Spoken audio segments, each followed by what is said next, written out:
lot of those bushes out. Every now and then we're going to find a head poking on up. It can be a little bit scary at times, not going to lie to you guys. Sometimes though, that is how we find these animals. We're going to get a lot of extra warmth from those bushes as well.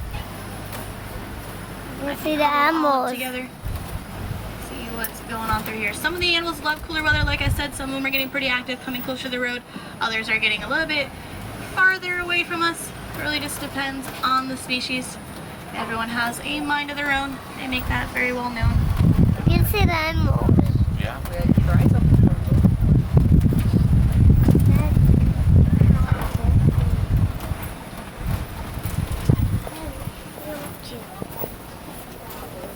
There's some over there. So just coming across the hillside directly on the left-hand side right now, there's some British orange antelope. They're kind of getting a little bit crazy right now. Those are some bongos. Look it. What? So we have an adult female and then a male. The male's going to be the bigger one, obviously. You see really large horns on his head. Now their horns do go at a backwards slant. That's just going to help them run through these bushes super quick and disappear within seconds. Actually, they got that nickname of the ghost. It's a buckbuzz. Oh, so cute. So cute.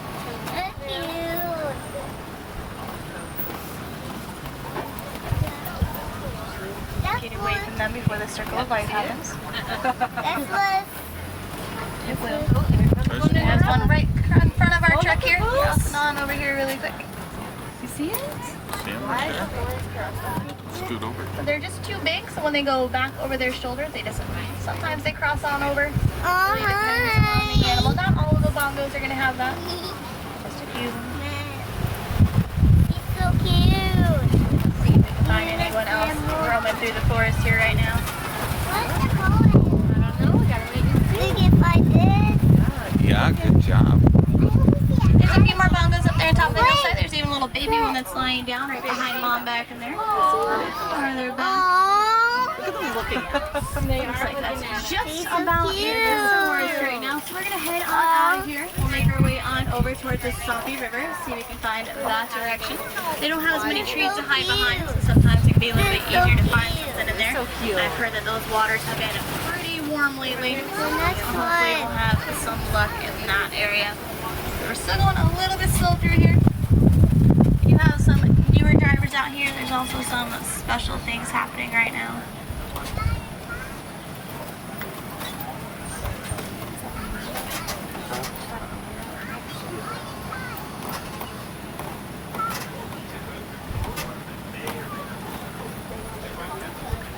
What's next?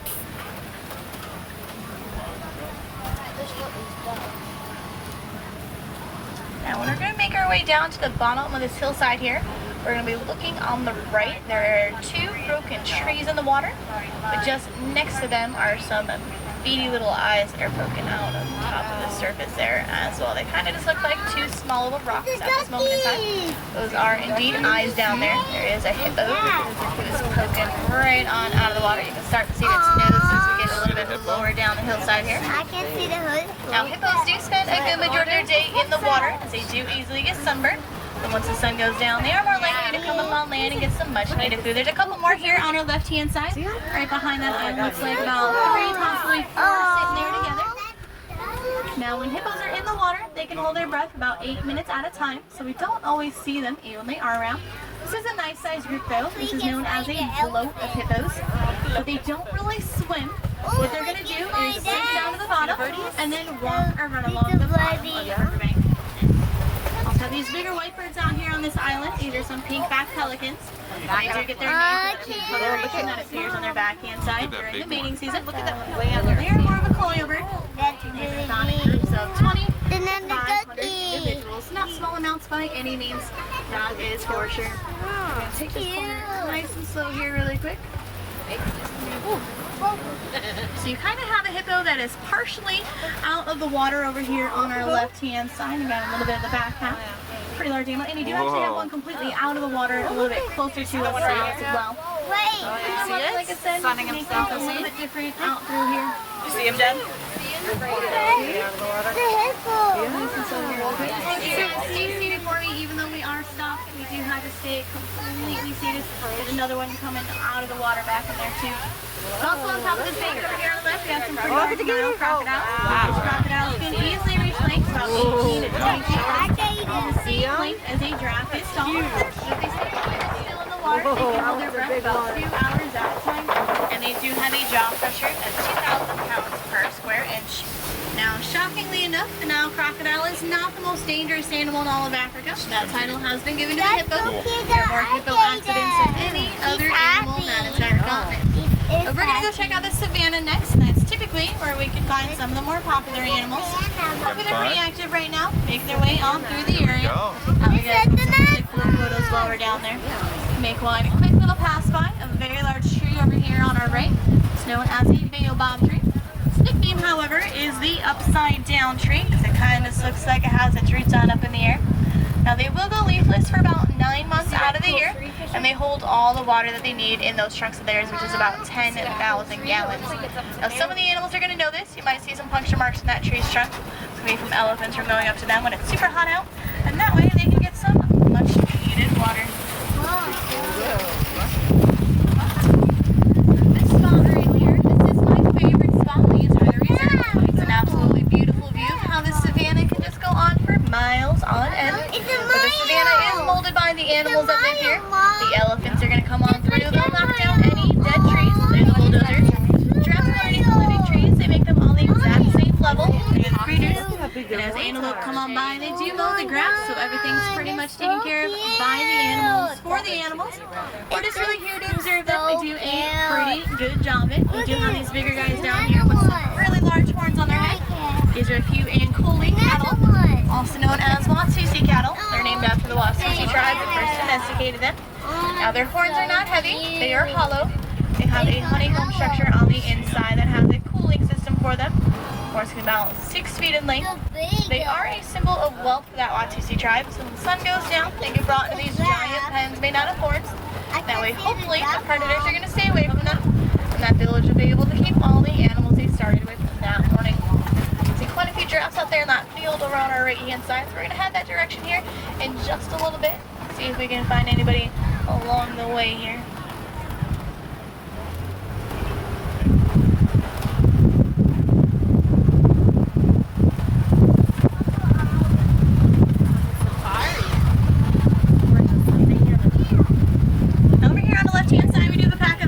Wild dogs roaming around, also known as a painted dog.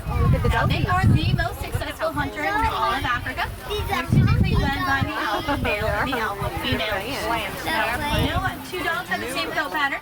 They're all unique and different in their own ways, kind of like their own individual fingerprint. So cute. A little bit. I love their playing going on. There was a little bit of submissive behavior happening as well. One that's usually in the group, one up here. It's going to be one of those alphas. Always figuring out where to go next. Baby, there's a baby.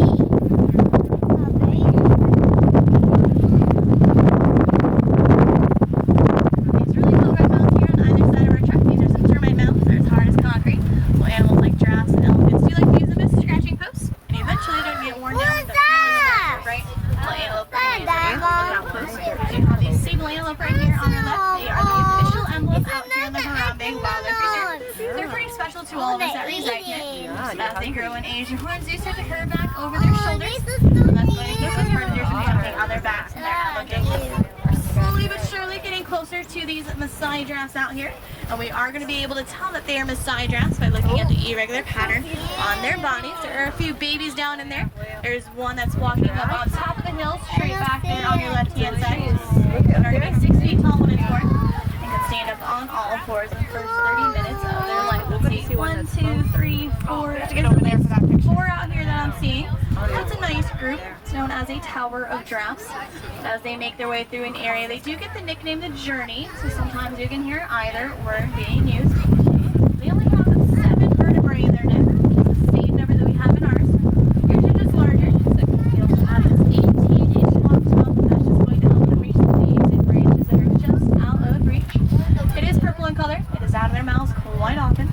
So that would be rather painful if that were to get sunburned.